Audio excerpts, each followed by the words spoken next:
മഞ്ഞുമൂടിയ വടക്കൻ മലനിരകൾക്ക് തെക്കായി കാഠിന്യമേറിയ തണുപ്പിൽ നിന്നും മാറി പച്ചപ്പ് നിറഞ്ഞ നോർത്തിന്റെ ഹൃദയഭാഗത്തിലൂടെ വൈൽഡ്ലിങ്സിന്റെ സംഘം മുന്നോട്ടു നീങ്ങിക്കൊണ്ടിരുന്നു. വർഷങ്ങളായി മഞ്ഞിൽ മാത്രം ജീവിച്ചു ശീലിച്ച അവർക്ക് ആ പച്ചപ്പ് ഒരു പുതിയ അനുഭവമായിരുന്നു. അവരുടെ നടത്തത്തിന് ഒരു ചിട്ടയുമുണ്ടായിരുന്നില്ല, മറിച്ച് വന്യമായ ഒരു ഒഴുക്കായിരുന്നു അത്. നടത്തത്തിനിടയിൽ ചുറ്റുമുള്ള പച്ചപ്പ് കണ്ടുകൊണ്ട് വൈഗ്രിറ്റ് ചോദിച്ചു, നമ്മളിനി എത്ര ദൂരം പോകണം? ജോൺ ചുറ്റും നോക്കി ദൂരം കണക്കുകൂട്ടാൻ ശ്രമിച്ചു. ഏകദേശം ഒരാഴ്ച കൂടി വേണ്ടിവരും എനിക്ക് തോന്നുന്നു, ജോൺ പറഞ്ഞു. അവളുടെ മുഖത്ത് ഒരു പരിഹാസച്ചിരി വിരിഞ്ഞു. നിനക്ക് തോന്നുന്നു എന്നോ? നിനക്ക് അറിയില്ലേ? വൈഗ്രിറ്റ് ചോദിച്ചു.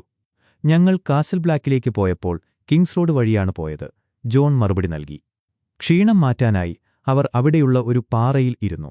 വൈഗ്രിറ്റ് തന്റെ ബൂട്ട്സുകൾ ശരിയാക്കി. അവളുടെ കണ്ണുകളിൽ ജിജ്ഞാസയും പരിഹാസവും നിറഞ്ഞുനിന്നു. ഇങ്ങനെയാണോ നിങ്ങൾ യുദ്ധം ചെയ്യുന്നത്? പെരുമ്പറ കൊട്ടിയും കൊടികൾ വീശിയും റോഡിലൂടെ മാർച്ച് ചെയ്തു പോവുകയാണോ പതിവ്? വൈഗ്രിറ്റ് ചോദിച്ചു. ജോൺ ഒന്ന് ചിരിച്ചു. മിക്കവാറും അതെ, ജോൺ പറഞ്ഞു. ഈ കൊടികൾ പിടിക്കുന്നവർ എങ്ങനെയാണ് യുദ്ധം ചെയ്യുക? വൈഗ്രിറ്റ് വീണ്ടും ചോദിച്ചു. അവർ സത്യത്തിൽ യുദ്ധം ചെയ്യാറില്ല. തങ്ങളുടെ വീടിന്റെ ചിഹ്നം പിടിക്കുന്നത് വലിയൊരു ബഹുമതിയായാണ് കണക്കാക്കപ്പെടുന്നത്, ജോൺ വിശദീകരിച്ചു. അപ്പൊ ഈ ഡ്രമ്മർമാർ, അതും വലിയ ബഹുമതിയാണോ? വൈഗ്രിറ്റ് ചോദിച്ചു. സാധാരണ ചെറിയ ആൺകുട്ടികളാണ് ഡ്രം കൊട്ടുന്നത്. അവർ പടയാളികളെ മാർച്ച് ചെയ്യാൻ സഹായിക്കുന്നു, ജോൺ പറഞ്ഞു. അതൊരു താളമാണ്. ആ താളം അവരെ ഒരേപോലെ നടക്കാൻ സഹായിക്കും, ജോൺ പറഞ്ഞു. വൈഗ്രിറ്റ് പെട്ടെന്ന് എഴുന്നേറ്റു. അവളൊരു വിഡ്ഢിയെപ്പോലെ മാർച്ച് ചെയ്ത് കാണിക്കാൻ തുടങ്ങി. ഓ, നിനക്ക് വേണ്ടത് വലതുകാൽ ഇടതുകാൽ വലതുകാൽ ഇടതുകാൽ എന്ന ഓർമ്മപ്പെടുത്തലാണോ? മാൻസ് സിഗ്നൽ തരുമ്പോൾ ഞങ്ങൾ കാസിൽ ബ്ലാക്കിനെ ആക്രമിക്കും. ഞങ്ങൾ വരുന്ന കാര്യം അവരെ അറിയിക്കാൻ ഞങ്ങൾ പെരുമ്പറ കൊട്ടാറില്ല, വൈഗ്രിറ്റ് പറഞ്ഞു. ജോണിന്റെ മുഖത്ത് ഗൗരവം നിറഞ്ഞു. അവൾ അവനെ ഉറ്റുനോക്കി. നിനക്കൊന്നും അറിയില്ല, ജോൺ സ്നോ, വൈഗ്രിറ്റ് പറഞ്ഞു. അവൾ അവിടെ നിന്ന് നടന്നു നീങ്ങി. അപ്പോഴാണ് ഒറൽ ജോണിന്റെ അടുത്തേക്ക് വന്നത്. അവൾ പറഞ്ഞത് ശരിയാണ്, നിനക്കൊന്നും അറിയില്ല, ഒറൽ പറഞ്ഞു. ജോൺ അവനെ രൂക്ഷമായി നോക്കി. വോളിൽ വെച്ച് നീ എന്റെ കയർ അറുത്തുമാറ്റിയ കാര്യം എനിക്കറിയാം, ജോൺ പറഞ്ഞു. ഞാൻ അവളുടെ കയറും അറുത്തുമാറ്റിയിരുന്നു. അതിനവൾ പരാതി പറയുന്നത് നീ കണ്ടോ? കാര്യങ്ങൾ എങ്ങനെയാണെന്ന് അവൾക്കറിയാം, ഒറൽ പറഞ്ഞു. ആളുകൾ അവർക്ക് സൗകര്യമുള്ളപ്പോൾ ഒന്നിച്ച് പ്രവർത്തിക്കും, സൗകര്യമുള്ളപ്പോൾ സ്നേഹിക്കും. അതുപോലെ അവർക്ക് സൗകര്യമുള്ളപ്പോൾ അവർ പരസ്പരം കൊല്ലുകയും ചെയ്യും. അവൾക്കതറിയാം, നിനക്കറിയില്ല. അതുകൊണ്ട് നിനക്കൊരിക്കലും അവളെ സ്വന്തമാക്കാൻ കഴിയില്ല, ഒറൽ പറഞ്ഞു. കനത്ത മഴയും ഇടിമുഴക്കവും റിവർ റണ്ണിനെ വിറപ്പിച്ചു. കോട്ടയ്ക്കുള്ളിലെ മുറിയിൽ റോബ് സ്റ്റാർക്ക് ഇരിക്കുകയായിരുന്നു. ക്വീൻ ടലിസ സ്റ്റാർക്ക് ഒരു ടവൽ കൊണ്ട് റോബിന്റെ നനഞ്ഞ മുടി തോർത്തിക്കൊടുത്തു. ടേബിളിനു ചുറ്റും ലേഡി കാറ്റ്ലിൻ സ്റ്റാർക്കും ലോർഡ് എഡ്മ്യൂർ ടള്ളിയും ഇരുന്നു. ബ്രെൻഡൻ ബ്ലാക്ക്ഫിഷ് ടള്ളി അവിടേക്ക് വന്നു. ഈ മഴ കാരണം നമുക്കൊരു ദിവസം കൂടി നഷ്ടപ്പെടും, ബ്ലാക്ക്ഫിഷ് പറഞ്ഞു. ഫ്രേ കാത്തിരിക്കും. നമ്മൾ വരുന്നുണ്ടെന്ന് അയാൾക്കറിയാം, റോബ് പറഞ്ഞു. കാറ്റ്ലിനിന്റെ മുഖത്ത് ആശങ്ക നിഴലിച്ചു. ലോർഡ് വോൾഡർ സ്വതവേ ദേഷ്യക്കാരനാണ്, കാറ്റ്ലിൻ പറഞ്ഞു. ബ്ലാക്ക്ഫിഷ് പുച്ഛത്തോടെ ചിരിച്ചു. ദേഷ്യക്കാരനോ? ഞാൻ കണ്ടിട്ടുള്ളതിൽ വെച്ച് ഏറ്റവും മോശം മനുഷ്യനായിരിക്കും അയാൾ. ഇതിലും ഭേദപ്പെട്ട നനഞ്ഞ കാഷ്ടങ്ങൾ ഞാൻ കണ്ടിട്ടുണ്ട്. ക്ഷമിക്കണം, യോർ ഗ്രേസ്. കുന്തമേന്തിയ പടയാളികൾക്കിടയിൽ കുറേക്കാലം ജീവിച്ചതുകൊണ്ട് ശീലമായിപ്പോയി, ബ്ലാക്ക്ഫിഷ് പറഞ്ഞു. താലിസ പുഞ്ചിരിയോടെ തലയുയർത്തി. കഴിഞ്ഞ 2 വർഷമായി മുറിവേറ്റവരെ ശുശ്രൂഷിക്കുകയായിരുന്നു ഞാൻ. അവർ ചോരവാർന്ന് മരിക്കുന്നത് ഞാൻ കണ്ടു. എനിക്ക് നനഞ്ഞ കാഷ്ടങ്ങളെ പേടിയില്ല, താലിസ പറഞ്ഞു. ഈ താമസത്തെ ലോർഡ് ഫ്രേ ഒരു അപമാനമായി കാണും, കാറ്റ്ലിൻ ഓർമ്മിപ്പിച്ചു. അയാൾക്ക് ഇഷ്ടമുള്ളതുപോലെ കാണട്ടെ. അയാൾ ആഗ്രഹിച്ച കല്യാണം അയാൾക്ക് കിട്ടുന്നുണ്ടല്ലോ, എഡ്മ്യൂർ ടള്ളി പറഞ്ഞു. യഥാർത്ഥത്തിൽ വോൾഡർ ഫ്രേയുടെ മകളെ വിവാഹം കഴിക്കാമെന്ന് വാക്കുകൊടുത്തിരുന്നത് റോബ് സ്റ്റാർക്കായിരുന്നു. എന്നാൽ റോബ് താലിസയെ വിവാഹം കഴിച്ചുകൊണ്ട് ആ വാക്ക് ലംഘിച്ചു. ഈ പ്രശ്നം പരിഹരിക്കാനും ഫ്രേ കുടുംബത്തിന്റെ സൈനിക സഹായം ഉറപ്പാക്കാനും റോബിനു പകരമായി ബലിയാടാകുന്നത് എഡ്മ്യൂറാണ്. താൻ റോബിനു വേണ്ടി വലിയൊരു ത്യാഗമാണ് ചെയ്യുന്നത് എന്ന തോന്നൽ എഡ്മ്യൂറിനുണ്ട്. എഡ്മ്യൂർ എന്നത് റിവർ റണ്ണിലെ അധിപനാണ്, lord paramount of the Trident. ഉന്നതനായ ഒരു പ്രഭുവിനെ മരുമകനായി ലഭിക്കുന്നത് ഫ്രേയെ സംബന്ധിച്ച് വലിയൊരു നേട്ടമാണ്. അതുകൊണ്ട് മഴ കാരണം അല്പം വൈകിയാലും എന്നെപ്പോലൊരാൾ വിവാഹം കഴിക്കാൻ ചെല്ലുമ്പോൾ അയാൾ പരാതിപ്പെടാൻ പാടില്ല എന്നൊരു ധിക്കാരം എഡ്മറിന്റെ വാക്കുകളിലുണ്ട്. കാറ്റ്ലിൻ മകനെ നോക്കി. അയാൾക്ക് കല്യാണം മാത്രമല്ല വേണ്ടിയിരുന്നത്, ഒരു രാജാവിനെയായിരുന്നു, കാറ്റ്ലിൻ പറഞ്ഞു. ഫ്രേ കുടുംബത്തിന്റെ ചരിത്രത്തിൽ അവർക്ക് ലഭിക്കാവുന്ന ഏറ്റവും നല്ല ബന്ധമാണ് എഡ്മ്യൂർ. നമുക്കെല്ലാവർക്കും കുറച്ച് ഉറങ്ങാം, റോബ് പറഞ്ഞു. മറ്റുള്ളവർ പോയ ശേഷം റോബും താലിസായും കിടക്കയിൽ ഒന്നിച്ചു. നീ വസ്ത്രം ധരിച്ചില്ലെങ്കിൽ ഞാൻ നിന്നെ വീണ്ടും ആക്രമിക്കില്ല എന്ന് എനിക്ക് ഉറപ്പു പറയാൻ പറ്റില്ല, റോബ് തമാശയായി പറഞ്ഞു. താലിസ ചിരിച്ചു. റോബ് യുദ്ധതന്ത്രങ്ങൾ ആവിഷ്കരിക്കുന്ന മേശയ്ക്കരികിലിരുന്നു. താലിസ എഴുതാനായി ഒരു ബോർഡെടുത്തു. നീ ആർക്കാണ് കത്തെഴുതുന്നത്? റോബ് ചോദിച്ചു. എന്റെ അമ്മയ്ക്ക്, താലിസ പറഞ്ഞു. അവർക്ക് ഒരുപാട് അത്ഭുതങ്ങൾ കാത്തിരിക്കുന്നുണ്ട്, താലിസ പറഞ്ഞു. ഇതൊക്കെ കഴിയുമ്പോൾ എന്നെങ്കിലും എന്റെ കൂടെ വൊളാന്റിസിലേക്ക് വരുമോ? താലിസ ചോദിച്ചു. വരാം, റോബ് പറഞ്ഞു. സത്യം പറയണം, അവർക്ക് നിങ്ങളെ കാണാൻ വലിയ ആഗ്രഹമായിരിക്കും. പിന്നെ അവരുടെ കൊച്ചുമകനെയും, താലിസ പറഞ്ഞു. റോബ് ഞെട്ടലോടെ എഴുന്നേറ്റു. റോബ് അവളുടെ അരികിലെത്തി മുഖം തഴുകി. എന്റെ ഉള്ളിൽ നിങ്ങളുടെ ചെറിയ രാജകുമാരനോ രാജകുമാരിയോ ഉണ്ട്, താലിസ പറഞ്ഞു. അതേസമയം വടക്ക് കാട്ടിൽ വൈൽഡ്ലിങ്സ് വിശ്രമിക്കുകയായിരുന്നു. ടോർമൺ ജയന്റ്സ് ബെയ്ൻ ജോൺ സ്നോനോട് സംസാരിക്കുകയായിരുന്നു. മിക്ക പുരുഷന്മാരും പട്ടികളെപ്പോലെയാണ് ബന്ധപ്പെടുന്നത്, ടോർമണ്ട് പറഞ്ഞു. ഒരു ഒതുക്കവുമില്ല. നീ ക്ഷമ കാണിക്കണം. അവൾക്ക് സമയം കൊടുക്കണം. അയാൾ ജോണിനെ തമാശരൂപേണ ഇടിച്ചിട്ട് നടന്നുപോയി. പിന്നീട് കാട്ടിലൂടെ നടക്കുമ്പോൾ ഒറൽ വൈഗ്രിറ്റിനോട് സംസാരിച്ചു. അവൻ നിന്നെ സ്നേഹിക്കുന്നു എന്ന് നിനക്ക് തോന്നുന്നുണ്ടോ? അവൻ നിന്നെ അവന്റെ ലേഡിയാക്കി കൊട്ടാരത്തിൽ താമസിപ്പിക്കും എന്നാണോ? ഒറൽ ചോദിച്ചു. ഇല്ല, അവൻ എന്നോടൊന്നും പറഞ്ഞില്ല, വൈഗ്രിറ്റ് പറഞ്ഞു.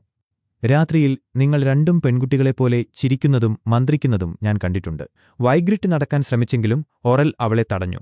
അവൻ യഥാർത്ഥത്തിൽ ആരാണെന്ന് മനസ്സിലാക്കുമ്പോൾ നീ അവനെ ഇത്രയധികം സ്നേഹിക്കില്ല, ഒറൽ പറഞ്ഞു. കിങ്സ് ലാൻഡിംഗിലെ പൂന്തോട്ടത്തിൽ സാൻസ സ്റ്റാർക്കും ലേഡി മാർജറി ടൈറലും നടക്കുകയായിരുന്നു.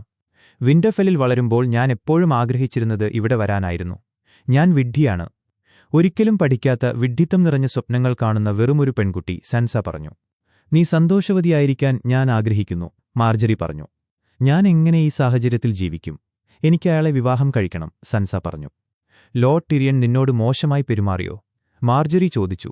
ഇല്ല, സാൻസ പറഞ്ഞു. പക്ഷെ നിനക്ക് അയാളെ വേണ്ട. അയാൾ ഒരു ലാനിസ്റ്ററാണ്. ലാനിസ്റ്ററുകളിൽ വെച്ച് ഏറ്റവും മോശക്കാരനല്ല അയാൾ, മാർജറി പറഞ്ഞു. ഞങ്ങൾക്ക് സാൻസ വാക്കുകൾ കിട്ടാതെ വിഷമിച്ചു. ആ മുറിപ്പാടുണ്ടായിട്ടും അയാൾ കാണാൻ കുഴപ്പമില്ലല്ലോ, മാർജറി പറഞ്ഞു. അയാൾ ഒരു കുള്ളനാണ്. പിന്നെ ലോറാസ്, സാൻസ പറഞ്ഞു. ചില സ്ത്രീകൾക്ക് ഉയരമുള്ളവരെ ഇഷ്ടമാണ്. ചിലർക്ക് ഉയരം കുറഞ്ഞവരെ, ചിലർക്ക് കഷണ്ടിയുള്ളവരെ, മാന്യന്മാരെ, പരുക്കന്മാരെ, വിരൂപന്മാരെ. മിക്ക സ്ത്രീകൾക്കും അനുഭവിച്ചു നോക്കുന്നതുവരെ അവർക്ക് എന്താണ് ഇഷ്ടമെന്നറിയില്ല. ടിരിയൻ നിന്നെ അത്ഭുതപ്പെടുത്തിയേക്കാം. ഞാൻ കേട്ടിടത്തോളം അയാൾക്ക് നല്ല അനുഭവസമ്പത്തുണ്ട്, മാർജറി പറഞ്ഞു. അതൊരു നല്ല കാര്യമാണോ? സാൻസ ചോദിച്ചു.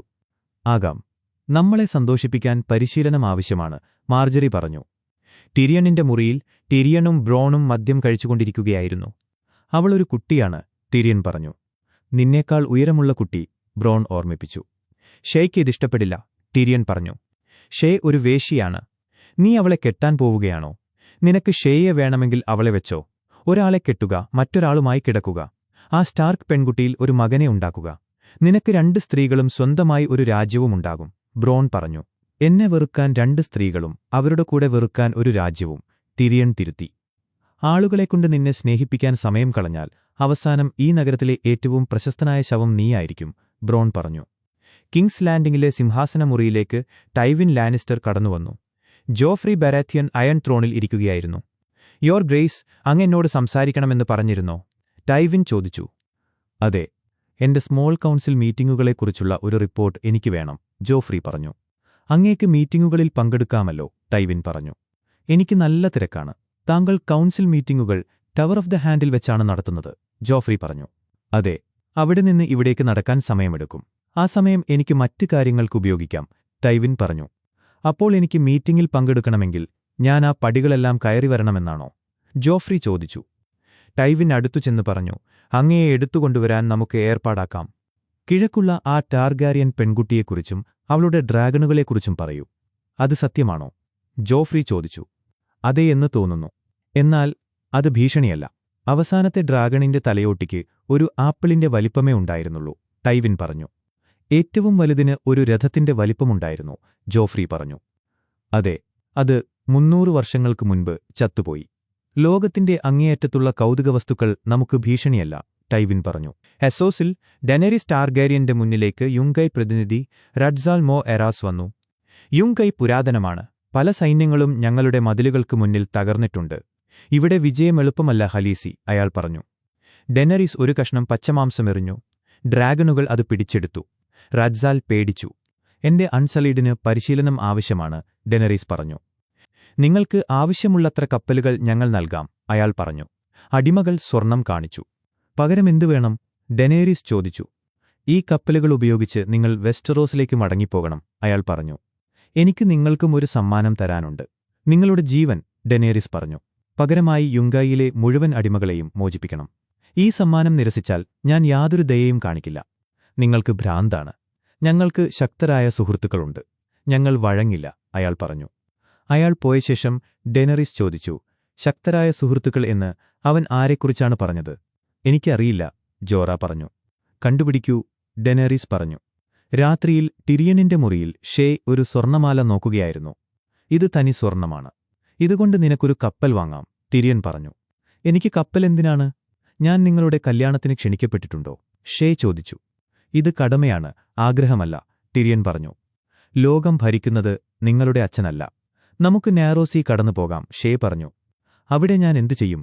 ഞാൻ കാസ്റ്റർലി റോക്കിലെ ലാനിസ്റ്ററാണ്, ടിരിയൻ പറഞ്ഞു. ഞാൻ നിങ്ങളുടെ വേശ്യയാണ്. ഞാൻ നിങ്ങളുടെ മണിയറയ്ക്ക് പുറത്ത് കാവൽ നിൽക്കണോ? ഷേ ചോദിച്ചു. അങ്ങനെയാവില്ല. നഗരത്തിൽ എവിടെയെങ്കിലും നിനക്ക് ഞാൻ നല്ലൊരു വീട് വാങ്ങിത്തരാം. നമുക്ക് കുട്ടികളുണ്ടായാൽ അവരെയും ഞാൻ നോക്കും, ടിരിയൻ പറഞ്ഞു. സ്വന്തം അച്ഛനെ കാണാൻ പറ്റാത്ത കുട്ടികളെ എനിക്ക് വേണമെന്നാണോ നിങ്ങൾ കരുതുന്നത്? ഷേ ചോദിച്ചു. നീ എന്നും എന്റെ ലേഡിയായിരിക്കും, ടിരിയൻ പറഞ്ഞു. ഞാൻ നിങ്ങളുടെ വേശ്യയാണ്. എന്നെ ഉപയോഗിച്ചു മടുക്കുമ്പോൾ ഞാനൊന്നുമല്ലാതാകും, ഷേ പറഞ്ഞു. കപ്പലിൽ മെലിസാൻഡ്രയും ജെൻറിയും സംസാരിക്കുകയായിരുന്നു. ഓട്ടത്തിനും യുദ്ധത്തിനും ശേഷം ഞാനിതാ തുടങ്ങിയടത്തു തന്നെ തിരിച്ചെത്തി, ജെൻറി പറഞ്ഞു. നിന്റെ അച്ഛന്റെ വീട് നിനക്ക് മിസ് ചെയ്യുന്നുണ്ടോ? മെലിസാൻഡ്രെ ചോദിച്ചു. എനിക്കൊരു അച്ഛനുണ്ടായിരുന്നില്ല, ജെൻറി പറഞ്ഞു. നിന്റെ ശക്തി എവിടെ നിന്നാണ് കിട്ടിയതെന്ന് നീ ചിന്തിച്ചിട്ടില്ലേ? നിന്റെ രക്തം രാജകീയമാണ്, മെലിസാൻഡ്രെ പറഞ്ഞു. ഞാൻ ജനിച്ചത് ഫ്ലീ ബോട്ടമിലാണ്, ജെൻറി പറഞ്ഞു. റോബർട്ട് ബറാത്യനിന്റെ മകനാണ് നീ. രാജരക്തത്തിന് വലിയ ശക്തിയുണ്ട്, മെലിസാൻഡ്രെ പറഞ്ഞു. ഒരു ഗുഹയ്ക്കുള്ളിൽ ആര്യ സ്റ്റാർക്ക് ബെരിക്കിനോട് തട്ടിക്കയറി. ആ കുട്ടിയെ വിട്ടുകൊടുക്കാൻ എനിക്ക് താൽപ്പര്യമുണ്ടായിരുന്നില്ല, ബെരിക് പറഞ്ഞു. പക്ഷെ നിങ്ങൾ കൊടുത്തു. സ്വർണം വാങ്ങി അവനെ വിട്ടുകൊടുത്തു. നിങ്ങൾ വഞ്ചകരാണ്, ആര്യ പറഞ്ഞു. റെഡ് ഗോഡാണ് ഏക സത്യദൈവം. അവൻ കൽപ്പിക്കുമ്പോൾ ഞങ്ങൾ അനുസരിക്കുന്നു, ബെരിക് പറഞ്ഞു. അവൻ എന്റെ ദൈവമല്ല. എന്റെ ദൈവം മരണമാണ്, ആര്യ പറഞ്ഞു. അപ്പോഴേക്കും ആംഗി വന്ന് ലാനിസ്റ്റർ പടയാളികൾ അടുത്തുണ്ടെന്ന് പറഞ്ഞു. ലാനിസ്റ്റേഴ്സ് നിങ്ങളെ എല്ലാവരെയും കൊല്ലട്ടെയെന്ന് ഞാൻ ആഗ്രഹിക്കുന്നു, ആര്യ പറഞ്ഞു. ആര്യ പെട്ടെന്ന് ഓടി. കാട്ടിലൂടെ ഓടിയ അവളെ ദ ഹൗണ്ട് പിടികൂടി. ഹരൻഹാലിൽ ലേഡി ബ്രിയനും ജയ്മയും സംസാരിച്ചു. നീ ഇവിടെ നിൽക്കണം, ജയ്മെ പറഞ്ഞു. ലോക്കിന്റെ കൂടെയോ? ബ്രിയൻ ചോദിച്ചു. എനിക്ക് നിന്നോടൊരു കടപ്പാടുണ്ട്. ഞാൻ സ്റ്റാർക്ക് പെൺകുട്ടികളെ അവരുടെ അമ്മയുടെ അടുത്തെത്തിക്കും. ഞാനത് സത്യം ചെയ്യുന്നു, ജയ്മെ പറഞ്ഞു. പിറ്റേന്ന് രാവിലെ ജയ്മെ പോകാൻ തയ്യാറായി. റൂസ് ബോൾട്ടൺ വന്നു. നിന്റെ അച്ഛനോട് എന്റെ അന്വേഷണം പറയുമല്ലോ? ബോൾട്ടൺ ചോദിച്ചു. തീർച്ചയായും. അമ്മാവന്റെ കല്യാണത്തിന് കൂടാൻ പറ്റാത്തതിൽ വിഷമമുണ്ടെന്ന് റോബ് സ്റ്റാർക്കിനെ അറിയിക്കുക. ദ ലാനിസ്റ്റേഴ്സ് സെൻഡ് ദെയർ റിഗാർഡ്സ്, ജയ്മെ പറഞ്ഞു. വഴിയിൽ വെച്ച് ലോക്ക് പറഞ്ഞു. നിന്റെ കൂട്ടുകാരിയെ ഓർത്തു വിഷമിക്കേണ്ട. അവളെ ഞങ്ങൾ നന്നായി നോക്കിക്കോളാം. ഒരു ഇരുണ്ട മുറിയിൽ മൈറാൻഡായും വയലറ്റും ചേർന്ന് തിയോൺ ഗ്രേജോയെ ശുശ്രൂഷിച്ചു. സാവധാനം പ്രഭു, സാവധാനം, വയലറ്റ് പറഞ്ഞു. എവിടെ അവൻ? തിയോൺ പേടിയോടെ ചോദിച്ചു. ഇവിടെ ഞാനും നീയും വയലറ്റും മാത്രമേയുള്ളൂ, മൈറാൻഡ പറഞ്ഞു. അവർ തിയോണിനെ ഉത്തേജിപ്പിക്കാൻ ശ്രമിച്ചു. നമുക്ക് ഇയാളെ ഒന്ന് സന്തോഷിപ്പിക്കണം, വയലറ്റ് പറഞ്ഞു. അവർ വസ്ത്രങ്ങൾ അഴിച്ചുമാറ്റി. തിയോൺ വിശ്വസിക്കാനാവാതെ നോക്കി. പെട്ടെന്ന് റാംസെ സ്നോ കടന്നുവന്നു. തിയോൺ ഞെട്ടി. ക്ഷമിക്കണം, സമയം തെറ്റിപ്പോയി. എനിക്ക് അസൂയ തോന്നി, റാംസെ പറഞ്ഞു. തിയോൺ ഓടി രക്ഷപ്പെടാൻ ശ്രമിച്ചു. റാംസെ അവനെ അടിച്ചു വീഴ്ത്തി. നിനക്ക് പെൺകുട്ടികളെ ഇഷ്ടമാണെന്ന് എല്ലാവർക്കും അറിയാം. നിന്റെ ആ പ്രശസ്തമായ സാധനം നിനക്ക് വളരെ പ്രിയപ്പെട്ടതാണല്ലോ, റാംസെ ചോദിച്ചു. റാംസെ ഒരു കത്തിയെടുത്തു. തിയോൺ അലറി. ഇതാണ് കരുണ. ഞാൻ നിന്നെ കൊല്ലുന്നില്ലല്ലോ. ചെറിയൊരു മാറ്റം വരുത്തുന്നേയുള്ളൂ, റാംസെ പറഞ്ഞു. വടക്കുകാട്ടിൽ ഒരു കാറ്റാടിയന്ത്രം കണ്ടു. അതൊരു കൊട്ടാരമാണോ? വൈഗ്രിറ്റ് ചോദിച്ചു. അതൊരു കാറ്റാടിയന്ത്രമാണ്, ജോൺ പറഞ്ഞു. കല്ലുകൾ ഇത്ര ഉയരത്തിൽ അടുക്കിവെക്കാൻ അവർ വലിയ പണിക്കാർ തന്നെയായിരിക്കും, വൈഗ്രിറ്റ് പറഞ്ഞു. വിൻഡർഫെല്ലിൽ ഇതിലും 3 ഇരട്ടി വലിപ്പമുള്ള ഗോപുരങ്ങളുണ്ട്. അത് കണ്ടാൽ നീ ബോധം കെട്ടി വീഴും, സൂൺ, ജോൺ പറഞ്ഞു. എന്താണ് സൂണിംഗ്? വൈഗ്രിറ്റ് ചോദിച്ചു. രക്തം കാണുമ്പോൾ പെൺകുട്ടികൾ കുഴഞ്ഞു വീഴുന്നത്, ജോൺ പറഞ്ഞു. എന്തിന് പെൺകുട്ടികൾ രക്തം കണ്ടാൽ കുഴഞ്ഞു വീഴണം? ആൺകുട്ടികളെക്കാൾ കൂടുതൽ രക്തം കാണുന്നത് പെൺകുട്ടികളല്ലേ? അതോ നിനക്ക് ബോധം കെട്ട് വീഴുന്ന പെൺകുട്ടികളെയാണോ ഇഷ്ടം? ഓ, ഒരു ചിലന്തി. എന്നെ രക്ഷിക്കൂ, ജോൺസ്നോ. അവൾ അഭിനയിച്ചുകൊണ്ട് അവന്റെ കൈകളിലേക്ക് വീണു. എന്റെ ഉടുപ്പ് പട്ടുനൂൽ കൊണ്ടുള്ളതാണ്, വൈഗ്രിറ്റ് പറഞ്ഞു. നിന്നെ പട്ടുടുപ്പിൽ കാണാൻ എനിക്ക് ആഗ്രഹമുണ്ട്, ജോൺ പറഞ്ഞു. അത് എനിക്ക് വലിച്ചു കീറാൻ വേണ്ടി. നീ എന്റെ പട്ടുടുപ്പ് കീറിയാൽ ഞാൻ നിന്റെ കണ്ണിടിച്ചു പൊട്ടിക്കും, വൈഗ്രിറ്റ് പറഞ്ഞു. വടക്കുള്ള മറ്റൊരു ക്യാമ്പിൽ ഓഷായും സംഘവും തർക്കിക്കുകയായിരുന്നു. ജോൺ സ്നോ അവിടെയില്ല. ബ്രാനിന് വോളിനപ്പുറമുള്ള കാക്കയെ കണ്ടെത്തണം, ജോജൻ പറഞ്ഞു. ഞാനങ്ങോട്ട് തിരിച്ചു പോകില്ല, ഓഷ പറഞ്ഞു. എനിക്കൊരു ഭർത്താവുണ്ടായിരുന്നു, ബ്രൂനി. ഒരു രാത്രി അവൻ അപ്രത്യക്ഷനായി. അവൻ തിരിച്ചുവന്നു. പക്ഷേ അത് ബ്രൂനിയായിരുന്നില്ല. അവന്റെ കണ്ണുകൾ നീലനിറമായിരുന്നു. അവൻ എന്നെ കൊല്ലാൻ നോക്കി. എനിക്കവനെ കൊല്ലേണ്ടി വന്നു. വടക്ക് മനുഷ്യർക്ക് ജീവിക്കാൻ പറ്റിയ സ്ഥലമല്ല. ഞാൻ നിന്നെ കാസിൽ ബ്ലാക്ക് വരെ എത്തിക്കാം. അതിനപ്പുറത്തേക്കില്ല, ഓഷ പറഞ്ഞു. റിവർലാൻഡ്സിൽ കീബേൺ ജെയ്മയുടെ കൈ പരിശോധിച്ചു. ബ്രിയനിന്റെ അച്ഛൻ പണം തരാമെന്ന് പറഞ്ഞിരുന്നോ? ജെയ്മെ ചോദിച്ചു. പറഞ്ഞു. പക്ഷെ ലോക്ക് അത് സ്വീകരിക്കില്ല. ലോഡ് ടാർത്തിന് നിറയെ നീലക്കല്ലുകൾ, സാഫയസ് സ്വന്തമായുണ്ടെന്നാണ് ലോക്ക് കരുതുന്നത്. അവൾ ഇന്ന് രാത്രി അവർക്കൊരു വിനോദമായിരിക്കും, കൈബേൺ പറഞ്ഞു. ജെയ്മെ ആലോചിച്ചു. നമുക്ക് ഹരൻഹാലിലേക്ക് മടങ്ങിപ്പോകണം, ജെയ്മെ പറഞ്ഞു. ഹരൻഹാലിൽ അവർ തിരിച്ചെത്തി. വലിയൊരു കുഴിയിൽ ബ്രിയൻ ഒരു മരവാളുമായി നിൽക്കുന്നത് കണ്ടു. ഒരു വലിയ കരടി അവളെ ആക്രമിക്കാൻ നിൽക്കുകയായിരുന്നു. അവൾക്ക് മരവാളാണോ കൊടുത്തത്? ഞാൻ പണം തരാം, അവളെ പുറത്തെത്തിക്കൂ, ജെയ്മെ പറഞ്ഞു. ലോക്ക് ജെയ്മയെ തള്ളിമാറ്റി. കരടി ബ്രിയനെ ആക്രമിച്ചു. ജെയ്മെ വേലിക്കെട്ടിനുള്ളിലേക്ക് എടുത്തുചാടി. എന്റെ പിന്നിൽ നിൽക്കൂ, ജെയ്മെ പറഞ്ഞു. കരടി ജെയ്മയ്ക്ക് നേരെ തിരിഞ്ഞു. പടയാളികൾ ബ്രിയന്നിനെ വലിച്ചുകയറ്റി. ജെയ്മെ ഒറ്റക്കൈകൊണ്ട് വലിഞ്ഞുകയറാൻ ശ്രമിച്ചു. ബ്രിയൻ അവനെ വലിച്ചുകയറ്റി. ഞങ്ങൾ അവളെ കിങ്സ് ലാൻഡിംഗിലേക്ക് കൊണ്ടുപോകും, അല്ലെങ്കിൽ എന്നെ കൊല്ലേണ്ടിവരും. ലോർഡ് ബോൾട്ടന് ഏതാണ് വലുത്? നിനക്ക് പ്രതിഫലം കിട്ടുന്നതോ അതോ ടൈവിൻ ലാനിസ്റ്റർക്ക് മകനെ തിരിച്ചു കിട്ടുന്നതോ? ജെയ്മെ ചോദിച്ചു. ലോക്ക് തോൽവി സമ്മതിച്ചു. നമുക്ക് പോകാം.